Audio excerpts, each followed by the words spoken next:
Columbia University has made a decision. They have decided to bar, and I'm using the exact word they use. They have decided to bar a student from campus named Khymani James. If you don't know Khymani James is uh, a student protester, one of the leaders, not the leader. The media is spinning it already, saying he's the leader, he's the ringleader of like he's part of a criminal crime syndicate or something.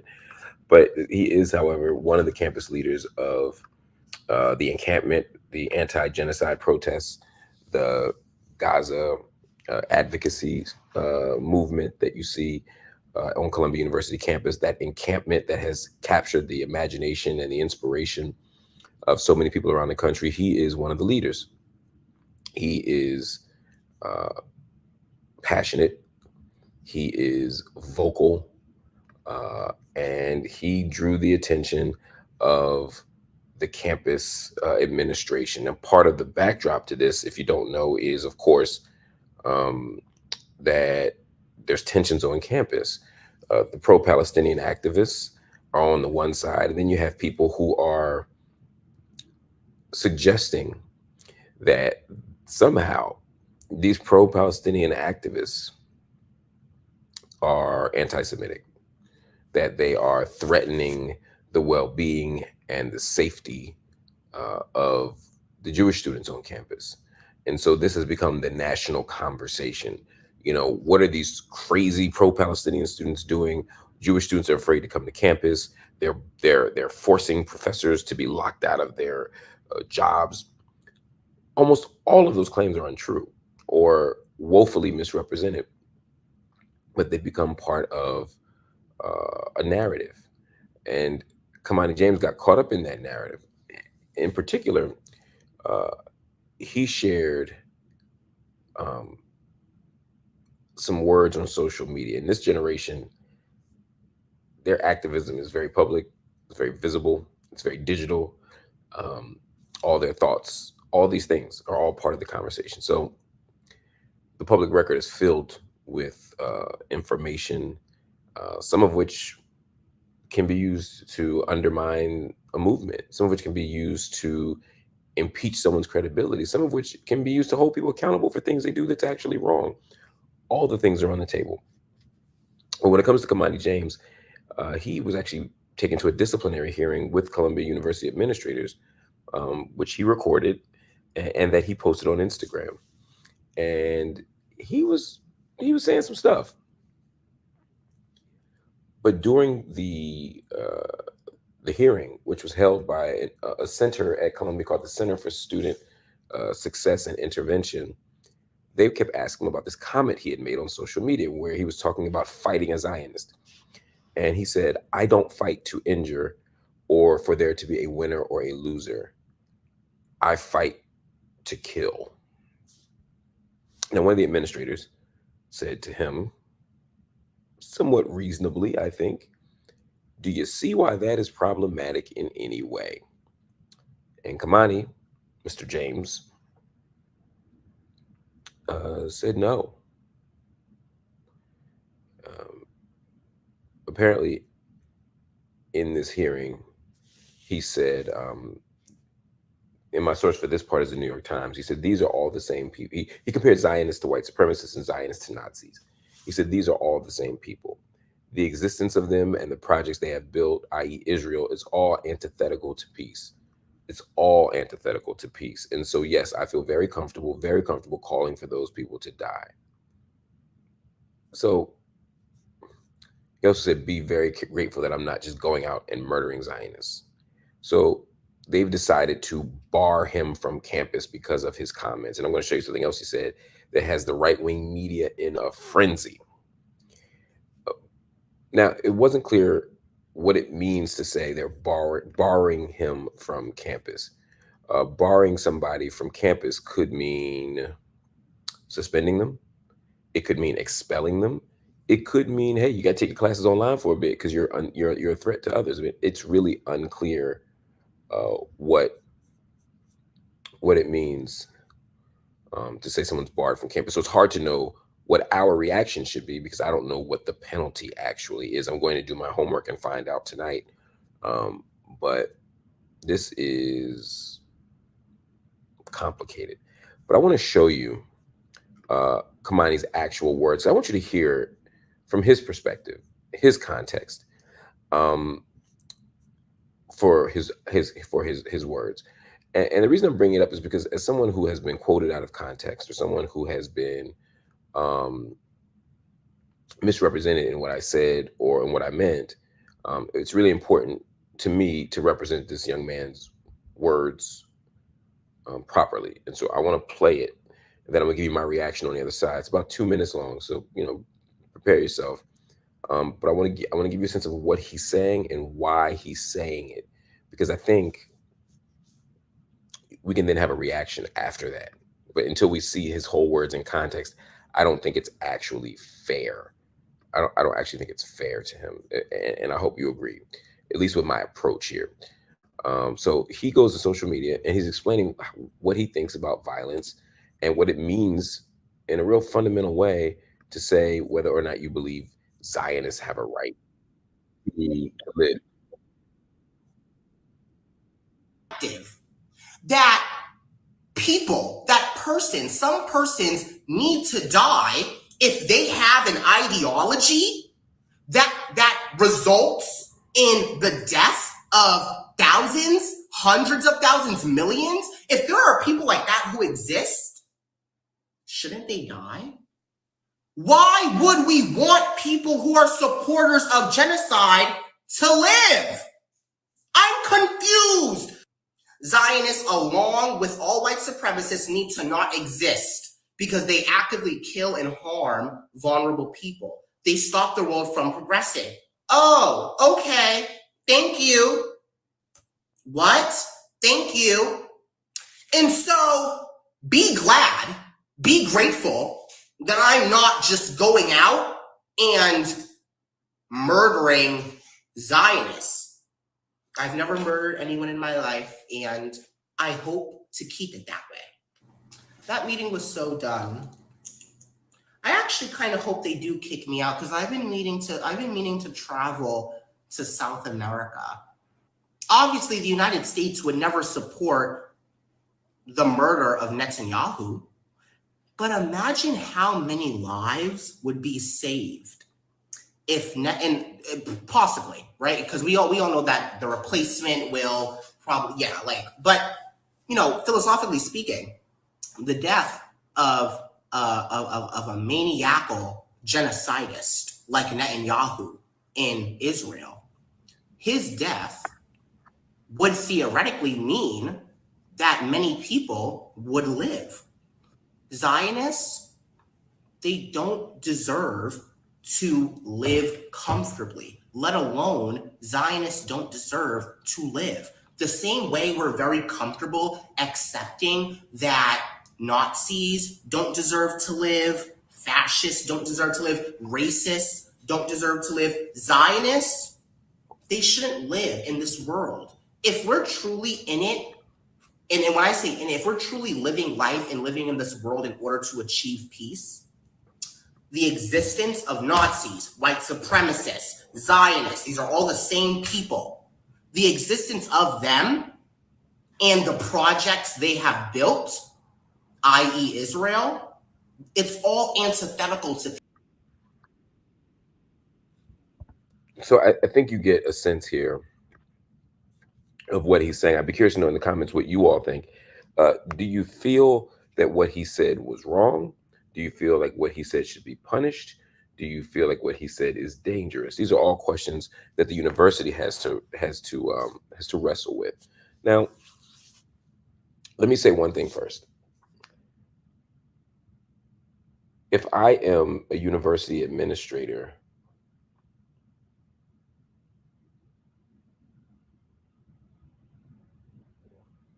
I don't know how I can I don't know how I could justify letting his comments stand. I don't. You have Jewish students on campus. You have Zionists on campus. And if something were to happen where one of those students were to die, if one of those students were to be harmed, not even die, if they were just to be harmed, um, I can't imagine um, how I could defend him being on campus. It's unsafe. It's unfair. And one of the things that we do have to always be mindful of as university leaders, whether it's administrators or faculty or whatever, is the climate we create. People have a right to be safe and to feel safe on campus. People have a right to have a healthy climate.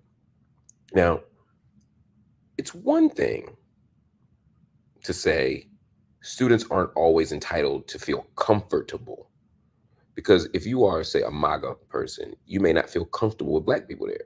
You may not feel comfortable hearing Black Lives Matter or whatever the phrase was at that moment. You're not entitled to being comfortable. If you're a Zionist, hearing Free Palestine or Free Palestine from the river to the sea, or other phrases may make you uncomfortable. Being uncomfortable isn't necessarily wrong. Sometimes we have to be made uncomfortable. But when you start talking about issues of safety and actually making people feel like they actually could be killed, the university can't let that stand, and they should not let that stand. I'm not just saying it as a technical legal matter. I'm saying it as um, an ethical matter. I actually don't think that's okay. But there are some other things happening at the same time that we also have to keep track of. One, much of what he was saying, and let me take a step back. He is a kid, and kids say dumb, wild shit. They have to be accountable for the dumb, wild shit that they say. But we can't ignore the fact that they are young and say dumb, wild shit. And so they have to be held accountable. They have to be talked to. We have to have a process for that. If this kid is kicked out of school forever, I think that would be a mistake. If this kid is suspended, or this kid is told he's banned from campus for a period of time, that to me makes more sense. But at the end of the day, it's not about the punishment, it's about the process. What kind of restorative process are we going to undergo so that anyone who is harmed is made whole again? What kind of restorative process are we going to undergo so that any student that did take offense or was uncomfortable, unsafe, harmed, hurt, whatever, has some kind of justice claim that's met? I mean, I think that is an important thing to do. I think about all the dumb, wild shit people say in dorms. In 1996, if you had a microphone and a camera around us when I was a freshman in college, I bet you there would be a lot of people who would be out of a job right now, or there'd be a lot of people who'd have some explaining to do, or a lot of people who would have some apologizing to do, because people say dumb, wild shit in the privacy of their home or in a circle of friends. The problem is social media has expanded that so much that people are making the same claims, but they're doing it to a much wider audience, and it's harder to erase or harder to forget. So I don't want to hold these kids to a different standard than we held ourselves to, simply because they have the technology that makes their words more durable. So that's the first thing. Like, even if I don't agree with them, it doesn't mean that I need to castigate him or throw him away. No one should be thrown away. And people say, well, what would you say if he was a white supremacist? I'd say the same thing. Kids say dumb racist shit. I don't think you can kick every kid out that says something racist. I might not like it, but saying something racist doesn't mean you get kicked out. It just might mean I don't like it. Now, saying that you think all Black people should be killed would be a different conversation, right? Now let's get to the actual claim that the kid made. He's saying that Zionism is a violent, and he's talking about political Zionism, right? He's talking about the project of depopulating villages. He's talking about the movement of dispossessing Palestinian people. It is a violent ideology. It's a project rooted in violence. And so him saying that Zionism is bound up in violence, I don't think is wrong. Saying that Zionism is akin to white supremacy, I don't think is wrong. He's absolutely correct. And I think if he had just stopped there and said, hey, Zionism is a supremacist ideology because it creates an ethno state that affords rights to some people and not others based on whether or not they are one ethnicity, one identity, one nationality, or another. If he stopped there, I don't think people might not like it, but he'd be fine. So, and then he said, look, I'm making a philosophical argument that if we did this, this would be the outcome. Philosophical arguments are okay to make. The problem is he's not just making a philosophical argument. He's on a college campus and he's a leader of a college campus. And he is in a moment where people are articulating a sense of unsafety and he's saying, well, y'all could die. So in that context, he puts himself in a very problematic position. Again, I don't think it makes him the worst person in the world. I think, again, at that age and at this developmental level, also kids at 20 are figuring this shit out. They don't know. They don't know yet. They're figuring it out. And I don't know. I'm more lenient. Maybe it's because I have kids his age, but I'm just more lenient toward healing and restoration. Again, you have to have a restorative process. I'm not saying slap on the hands or slap on the wrist. I'm saying let's think this through and figure out who was harmed, if anybody, and how we repair it if it's need be. Dre without is making the same point here. And Kime Abiyade, no, this is not a pre-record. Zionism was literally made to steal a land where there was a people for people who wanted to steal land. It's not exactly it, but I'd see your point. Theodore Herzl said he wanted a colonial settler project. That is true. He said he wanted a colonial project. Absolutely. And colonial projects are violent. Colonial projects are, I would argue, unethical. Colonial projects are deeply troublesome. And so, yes, this idea that we can never invoke the language of violence to critique or to respond to a violent project is wrong. I agree with that wholeheartedly.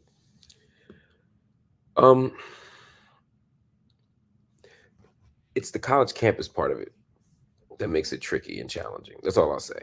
It's a very tricky and challenging thing. But there's another move here that I find problematic. Right-wing media is now attempting to portray this young man. They're attempting to make his words, they're attempting to position his actions as a reflection not only of the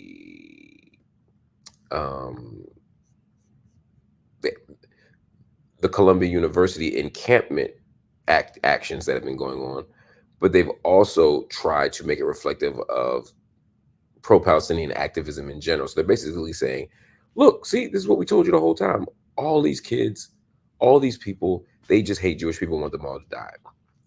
And again, the problem with that argument is, one, it's just not true. Two, it conflates anti-Zionism with anti-Semitism. And three, it ignores so much that's going on the campus. Even this young man himself said, look, I have these beliefs, I have these thoughts, and the leaders of the Columbia encampment movement came to me and said, we disagree with you. They told him he was wrong for what he said. They said they were disturbed by what he said. And it wasn't just the JVP people, it was the Palestinian people, it was the non-Jewish and non-Palestinian people who all came to him and said, we don't agree with these words. So let's not pretend that what you see on Columbia campus is largely organized around those issues, because it's just not true. It's just not true. I spent time on the campus. I've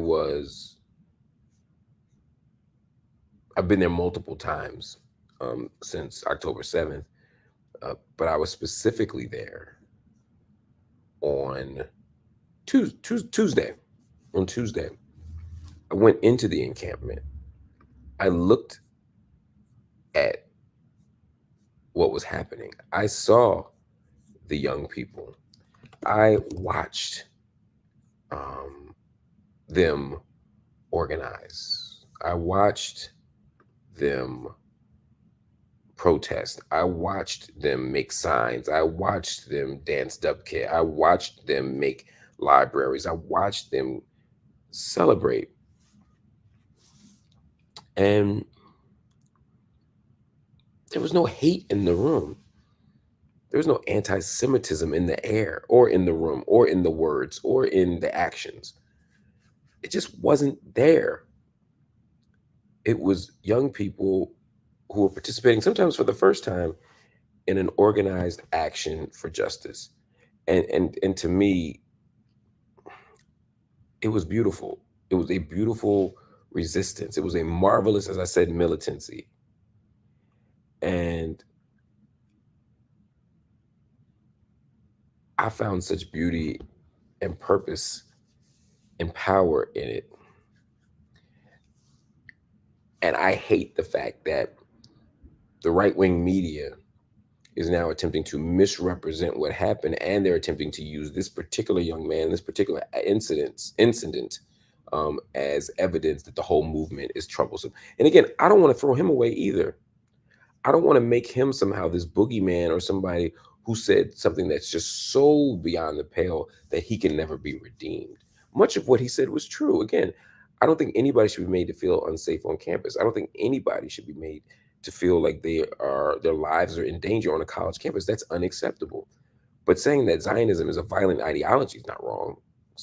Saying that Zionism operates as a form of nationalism or a form of racial superiority is not wrong. He says some stuff that is wrong. We already talked about it, but I think this is an opportunity for us to close ranks a little bit around this young man and protect him, but also hold him accountable. It's an opportunity for us to articulate better what our vision is of an activist movement, of what a solidarity movement looks like, what we can do as allies and what that should look like. It's an opportunity for us to do lots of interesting political work at a moment where we kind of have some room here.